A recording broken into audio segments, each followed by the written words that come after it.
The world of Tamriel is a fantasy setting that's well known in the RPG realm. From the diverse regional landscapes of Morrowind, the cold Nordic lands of Skyrim, to the pixelated areas of Hammerfell, Tamriel is teeming with locations to let you roleplay to your heart's content. Among these locations is the land of Cyrodiil in the Elder Scrolls Oblivion.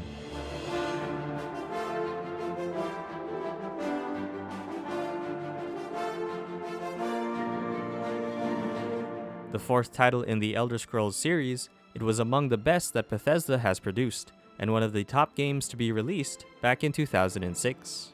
During its time, Oblivion was highly praised for the level of freedom and approach that you could have with your character, letting you become whatever fantasy class your heart desired. From a selection of diverse races in the Elder Scrolls universe, along with a multitude of different RPG elements that you could specialize into, Oblivion had some of the best hallmarks of the early open-world RPG. The amount of stories and quests available ensured that you could spend hours and hours digesting what the world had to offer, from its characters and quests all the way to the books that you can read. Though a little dated by today's standards, its graphics were also considered some of the best at the time, and the open-world design and aesthetic was unlike anything anyone had ever seen before. A game of the year for RPG fans back in 2006, Oblivion is considered to be one of the best RPG games of all time. Speaking personally, it was one of the first RPG games that I got to play on PC, and the first real immersive open-world experience that I got to sink my teeth into. Going around and discovering what interesting quests and people I could find between the corners of the world were the most memorable experiences for me. I remember it fondly as my first open-world fantasy RPG. But it's been 18 years since Oblivion was released, and it's as old as some of your children getting ready to go to college. I've fallen, and I can't get up! Since then, open-world RPG games have not only evolved since Oblivion's inception, they have also approached the open-world concept in much more different and interesting ways. Oblivion's direct sequel, Skyrim, not only further enhanced the open-world design by making the world feel much more grand and explorable, it made the RPG elements less restrictive, letting players freely choose their desired paths and skills without having to prioritize class specialization. Not to mention, mods have helped keep the game alive since its release. Open world games like The Witcher 3 made the world of Geralt come alive with distinct locations, memorable characters, and thought-provoking stories, emphasizing the world-building aspect of an open world. Games like Elden Ring took the explorative design approach and let you freely navigate and discover the lands between at your own behest, alongside the dying and getting good approach. So while RPG games have evolved to become more unique and interesting for RPG fans, does Oblivion still feel fun to play despite its legally adult age? Well, let's take a look. Starting the game back up again always takes me back. The slow zoom out of the Roman numerals, followed by the title and accompaniment of the music, always sets the mood for the adventure that you're about to undertake.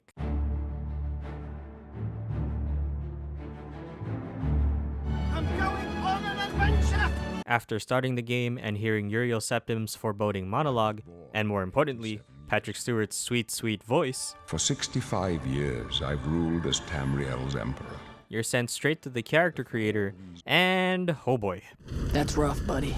Let's just say that when you've played modern RPG games whose models are some of the most intricate and detailed that you'll find, the difference of 18 years is very much apparent. While of course this is a 2006 game, and Oblivion's graphics were considered to be amazing at the time, it does put into perspective how far the level of graphics have come, so I can at least respect the age of the game. After settling on the type of character that I wanted, and remembering that Oblivion has a hand-to-hand skill specialization, take that vanilla Skyrim, I decided to finally fulfill my long desire of creating a Nordic character inspired by my favorite YouTuber, VTuber, and anime character, thus giving me Sven, Fist of the North Star. Nope.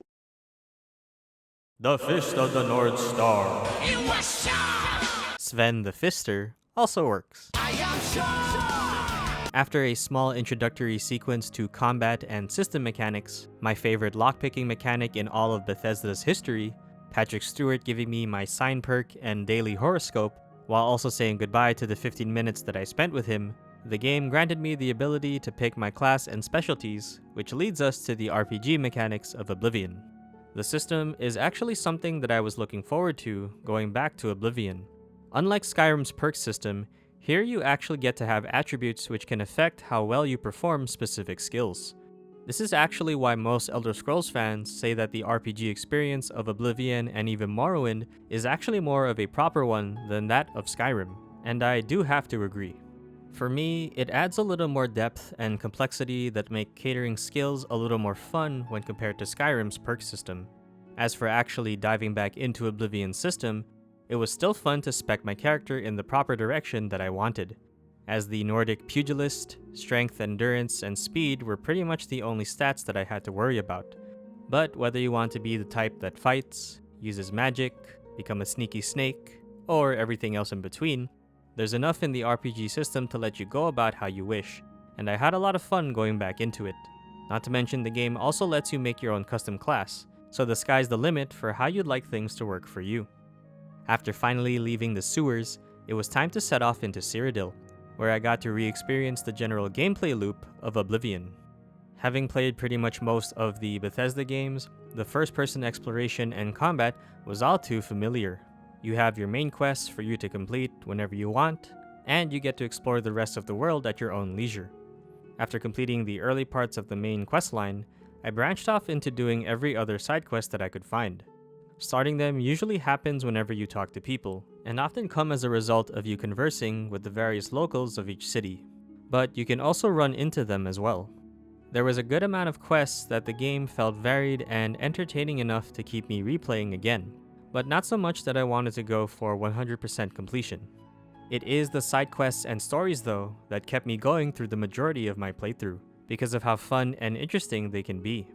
Some really do feel unique to Oblivion, like the painter who gets trapped in his own magical painting, the small town that's completely invisible, or you serving Sheogorath to bring about a ludicrous prophecy that turns out to be true, thanks to you. The Dark Brotherhood questline was also a fun evil side alternative to the usual be a hero to everyone mentality, as they were completely okay with me fisting my targets. Though it was a little weird having followers watch me work. The more weird and wonderful side quests always added a bit of character that gave Cyrodiil a little more personality than normal. This also extends to the Shivering Isles expansion as well, and Sheogorath is quite the character too. Eternity is on a rather tight deadline. We'll get back to that later. I even felt a bit nostalgic when I came across the Germain twins questline, since that was actually one of the first good guy quests I ever did when I first played this game. Granted, it can be completed in a few minutes, and both brothers and the story aren't the most interesting, but seeing them reunited was a nice bit of world building. It was also oddly heartwarming when the town acknowledges that both brothers reunited, something that made the world feel more reactive to your deeds and exploits. It was honestly these types of quests that really stood out for me, more so than the main story. Whether humorous, awkward, or straight up dark, it always left a memorable impression on me seeing these side stories and interesting anecdotes in your character's adventure. Between the adventuring and the questing, I also spent the majority of my time in combat, which was fun for the most part since I decided to go with the most pure hand-to-hand combat build. I definitely made it a lot harder on myself though, since some enemies just flat out killed me because my DPS wasn't ideal. Did I have fun though? Hell yeah. Even when I was dying, proving a point with your fists always made it stupidly fun. Not to mention the benefit of not having to repair my weapon, as well as being able to punch spirits where normal melee weapons can't. I can definitely say I would have had a similar fun time if I decided to go with any of the other schools of combat, either becoming the roguish type or through any of the schools of magic. There's enough here to really mix and match to make combat cater to you, since again, you can create your own type of class. I can also say that if I wanted to come back to this game in the future, a different style of combat would definitely keep me motivated to play again. Though your mileage may vary depending on whether you like the hack and slash nature of Oblivion's combat. It's not the flashiest in terms of mechanics, and it does generally feel like a slugfest most of the time. But if you can make it fun in your own way, then it can hold up. Alongside the adventuring in Cyrodiil, hearing its soundscape from the various sources in the world always sounded very pleasant for me. Whether I was out and about in the city or trying to find some points of interest in the wilderness, the default ambient music always made the mood and feel of the game feel serene, to the point that I honestly just wanted to keep the background music on and fall asleep to it.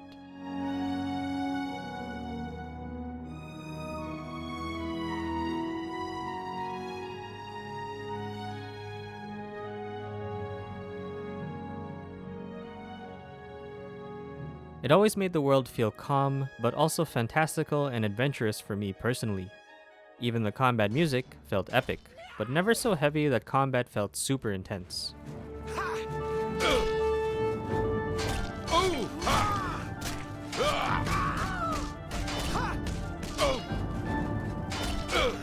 No complaints on the sound effects either. Even though there's a bit of repetitiveness from the effects coming from the enemies and even your allies, everything sounded natural to its original source.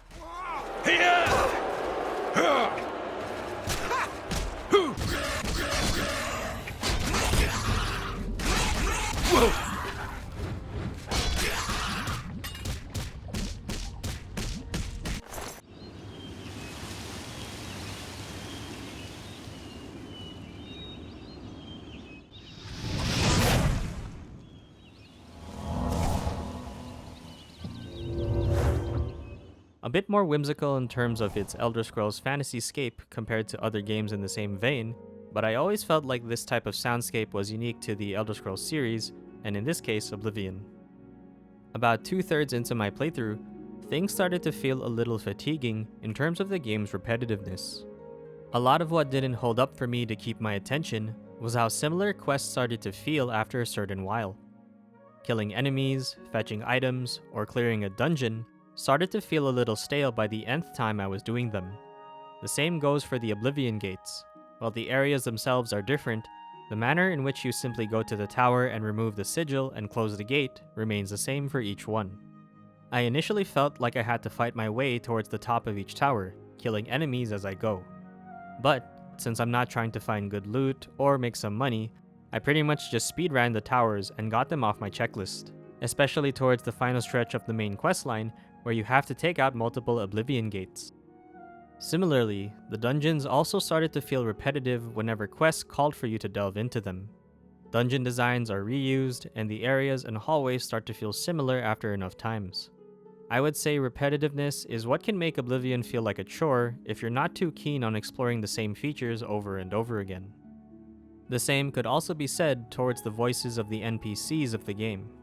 While I think the voice actors do a good job, and nearly every NPC feels like they have a good bit of character to them, the repetitiveness of hearing the same voice actor for 20 different NPCs starts to sound monotonous. The Oblivion crisis has ended. Martin Septim gave his own life to destroy the Daedra Horde.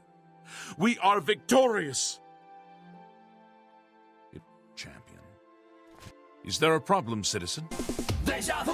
In all fairness though, you can only have so many voice actors for every single NPC in the game. It's also kind of funny and a little stupid seeing the sudden personality shifts of the NPCs because voice lines aren't properly connected together for the character. We suckle malice and pain. She loves her children, you see. There's been some terrible trouble at the chapel in Anvil. All of Dibella's priests and priestesses murdered. I think what also did not keep my interest for the setting was the lack of memorable characters for me to cling to. Sure, there are some very eccentric and humorous personalities on both the ironic and unironic side, but none that really left an impression on me, outside of Shio Gorath, Sean Bean, and Jean-Luc Picard. So at this point, I was just about ready to finish the game, and my playthrough was coming to an end.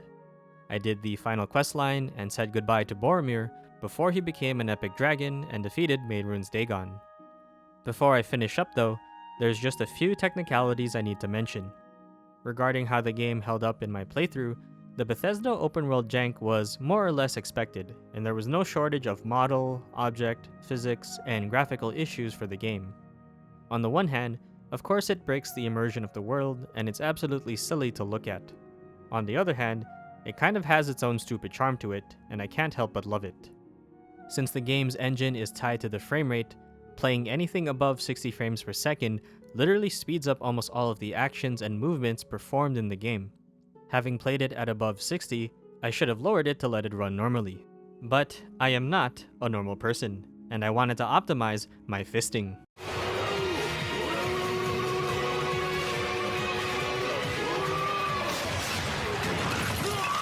Anyway, just make sure your graphical setup lets the game run properly, otherwise you're going to have a very interesting time. So with all that I've experienced on this playthrough, does Oblivion hold up? I would have to give it a yes, though a very conditional one. If you're an RPG fan, Oblivion still has enough options to give you the tools to create your character the way you want it, and its system mechanics allow for a very customizable experience, along with some nice hack and slash combat to showcase your combat build. If you're also a fan of exploring and looking into some fun and interesting quests, then Oblivion can be fun for you. But while these mechanics still feel like a standout, the age in the Bethesda design does leave a lot to be desired. Though a sizable world for you to explore, along with the parts that populate it and make it interesting, the repetitive questing and design mechanics make the replayability a little tedious, and can be a chore to most people if you're not keen on doing the same thing over and over again. If you're hoping for a story with a lot of characters and choice-driven dialogue, Oblivion will unfortunately leave you wanting. But despite the rough age, making my character fist my way through Cyrodiil and exploring to find some fun and interesting quests, not to mention finding some that I didn't even know existed, made the Oblivion experience fun to play again, and I'm sure if you want, it can be fun for you as well. And that's gonna do it for today. Thanks for watching, everyone. There will be more games to play and more videos coming soon, so please stay tuned if you'd like to see more. But for now, I'll see you all next time.